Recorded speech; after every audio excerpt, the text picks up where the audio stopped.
PHP সহ যে কোনো প্রোগ্রামিং ল্যাঙ্গুয়েজে অপারেটরের ব্যবহার চোখে পড়ার মতো। আমরা এখন জানব পিএইচপিতে ব্যবহৃত বেশ কিছু গুরুত্বপূর্ণ অপারেটর সম্পর্কে। এখানে আমরা কমেন্টের ভিতরে লিখে রেখেছি অ্যারিথমেটিক অপারেটরস, কম্প্যারিজন অপারেটরস এবং লজিক্যাল অপারেটরস। ধাপে ধাপে আমরা এই তিনটি বিষয় শিখব। শুরুতেই জেনে নিচ্ছি অ্যারিথমেটিক অপারেটরসের সাইনগুলো কি কি। আমরা নিচের দিকে দেখতে পাচ্ছি প্লাস, মাইনাস, এরপরে গুণ, ভাগ, প্লাস প্লাস, মাইনাস মাইনাস ইত্যাদি হচ্ছে অ্যারিথমেটিক অপারেটরের আইটেম। আমরা এখন প্র্যাকটিক্যালি এ সকল অপারেটরের ব্যবহার পিএইচপি কোডিংয়ের ভেতরে ইমপ্লিমেন্ট করব। আমরা শুরুতে একটি ভ্যারিয়েবল লিখছি num1, ধরে নিচ্ছি যে কোনো একটি নাম্বার আমরা দিব। num1 লিখছি 5 এবং আরও একটি ভ্যারিয়েবল num2, এর মান হিসেবে লিখছি 2। এখন আমরা যদি একটি রেজাল্ট তৈরি করতে চাই, অর্থাৎ উপরে num1 এর সাথে যদি num2 যোগ করি তাহলে আমাদের রেজাল্টটি হবে 7। এটি আমরা কোডিংয়ের মাধ্যমে দেখব। আরও একটি ভ্যারিয়েবল লিখছি রেজাল্ট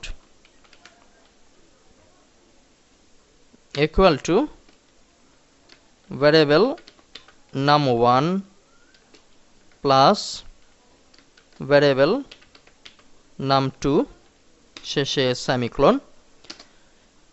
এখন আমরা ভ্যারিয়েবল রেজাল্টকে ইকো করব।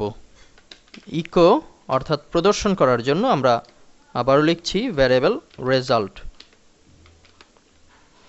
আমাদের কোডিংয়ে সকল বানান যদি ঠিক থেকে থাকে তাহলে আমরা সেভ করলে এবং পরবর্তীতে ব্রাউজারে গিয়ে ব্রাউজ করলে আমরা অ্যারিথমেটিক অপারেটরকে খুঁজে পাব। আমরা পিএইচপি গুরুর ভিতরে অ্যারিথমেটিক অপারেটরস নামে একটি ফাইল দেখতে পাচ্ছি। এখানে ক্লিক করলে আমাদের সামনে উপরে যে রেজাল্টটি দেখা যাচ্ছে সেটির মান হচ্ছে 7। আমরা যদি এখানে প্লাস না দিয়ে বিষয়টিকে যদি মাইনাস করে দেই এবং সেভ বাটনে ক্লিক করি Ctrl+S, পরবর্তীতে রিলোড, দেখতে পাচ্ছি আমাদের রেজাল্ট হচ্ছে 3। আবার যদি বিষয়টিকে গুণ করে দেই, Ctrl+S দিয়ে যদি ব্রাউজারে রিলোড দেই তাহলে দেখতে পাচ্ছি 5 দুগুণে 10। একইভাবে আমরা যদি অ্যারিথমেটিক অপারেটর থেকে প্লাস প্লাস কিংবা মাইনাস মাইনাসের দুটি উদাহরণ দেখি তাহলে বিষয়টি আমাদের সামনে আরও বেশি ক্লিয়ার হবে।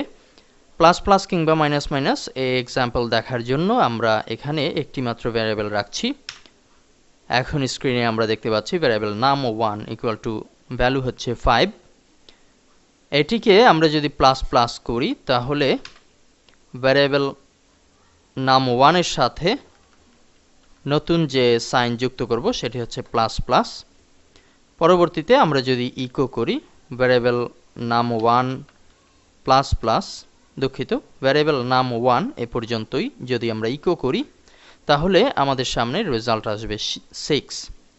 কেননা এখানে num1 এর ভ্যালু হচ্ছে 5 এবং প্লাস প্লাস মানে হচ্ছে 1 যোগ হবে, যদিও লুপে আমরা এর মাধ্যমে এক এক করে অনবরত যোগ করে যেতে পারি। আমরা এখন যে পর্যন্ত কোডিং করেছি এটিকে সেভ করে আমরা যদি ব্রাউজারে রিলোড করি তাহলে আমাদের রেজাল্টটি দেখতে পাচ্ছি 6।